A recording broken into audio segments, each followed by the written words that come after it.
আগামী 1 মাসের ভিতরে যাতে সিসি ক্যামেরার আওতায় গোটা হাসপাতালটাকে নিয়ে আসা হয়।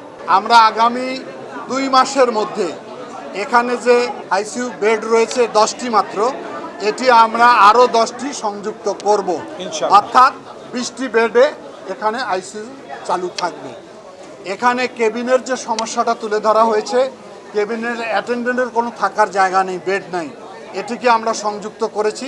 একজন করে অ্যাটেন্ডেন্ট রুগীর সঙ্গে থাকতে পারবে।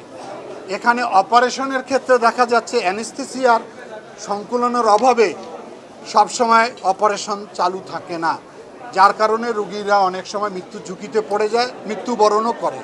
সেটিকে আমরা সার্বক্ষণিক চালু রাখার সিদ্ধান্ত গ্রহণ করেছি। এখানে জনবলটাকে আমরা সম্পৃক্ত করব। এখানে অনেকগুলো অনিয়ম রয়েছে। আপনারা জানেন যে লাশ পরিবহনের ক্ষেত্রে একটি সিন্ডিকেট এখানে কাজ করে।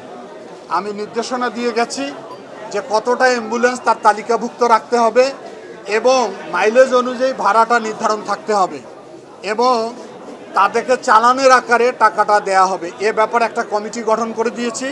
তারা 3 পক্ষের সঙ্গে আলোচনা করবে, অ্যাম্বুলেন্সের মালিক বা চালক, আমাদের সিটি কর্পোরেশন এবং হাসপাতাল কর্তৃপক্ষ। তারপরে সেই অনুযায়ী এটি পরিচালিত হবে। ফ্যালকন অ্যালুমিনিয়াম মাল্টিলেয়ার অ্যানোডাইজড হওয়ায় সম্পূর্ণ স্ক্র্যাচ প্রুফ। Falcon aluminium.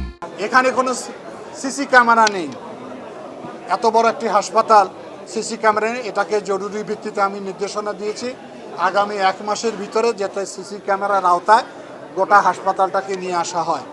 এখানে রাতের বেলায় দেখা যাচ্ছে যে অনেক আইন শৃঙ্খলার অবনতি ঘটে, বিভিন্ন ধরনের দুষ্কৃতিকারীরা ছিনতাইয়ের সঙ্গে জড়িত থাকে। সেজন্য বলা হয়েছে আগামী 7 দিনের ভিতরে সবচেয়ে বেশি পাওয়ারফুল লাইট দিয়ে এটাকে আলোক উজ্জ্বল করা হবে, যাতে এখানে ওই ধরনের দুষ্কৃতিকারীরা কোনো সুযোগ গ্রহণ করতে না পারে।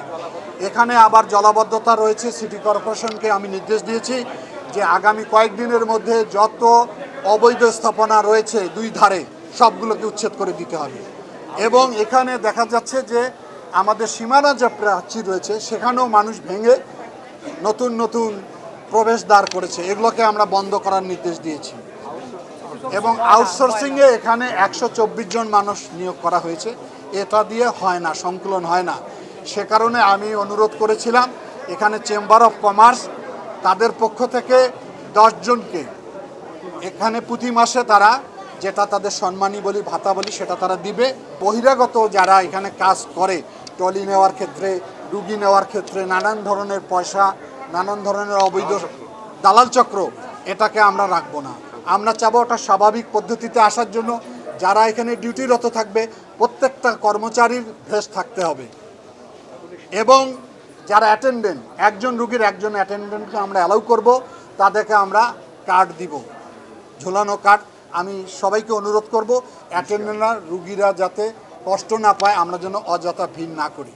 আমাদের কাছে অভিযোগ করা হয়েছে যে যখন আনসাররা বাধা প্রয়োগ করে তখন আমরা শক্তি প্রয়োগ করি, বল প্রয়োগ করি।